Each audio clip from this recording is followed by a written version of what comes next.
तो एक गधा था, अब वो खाली था, उसके पास राहुल जी का काम धाम तो होता नहीं था। तो एक आदमी उसको मिला जो उसका अपलाइन था। अब उस आदमी ने सोचा कि मैं भी खाली हूं, गधा भी खाली है, तो कुछ काम धंधा करें मिलके। अब आदमी ने सोचा क्या करें। उसने एक मंदिर खरीदा बाजार से जाके, जो लकड़ी का मंदिर जो घर में कोने में लोग लगाते हैं, है ना।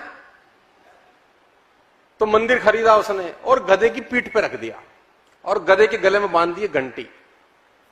अब वो गधा क्या करे, आगे आगे जाए तो घंटी बजे। अब जैसी घंटी बजे गधा ढेंचू ढेंचू करे, आदमी घर से बाहर आए, गधा साला कौन है हमारे घर के आ गया। अब देखे तो मंदिर रखा हुआ है, तो प्रणाम करें, रुपया 2 रुपया 5 रुपए टेक भी दे। बड़ा मजा आने लगा गधे को भी मालिक को भी। जैसे जैसे गधा आगे जाए फिर 2 रुपए 5 रुपए टेक दे, आगे जाए 2 रुपए 5 रुपए, मंदिर की घंटी बजी, भगवान की मूर्ति, लोग नमस्ते करें।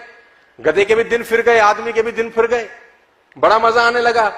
कुछ दिनों के बाद होता क्या था, जैसी गधा बाहर ढेचू ढेचू करता, आदमी आता गधे के पैर छूने लग गया कि भैया भगवान इसके ऊपर है तो कुछ खास ही होगा, ऐसा वैसा गधा नहीं हो सकता ये।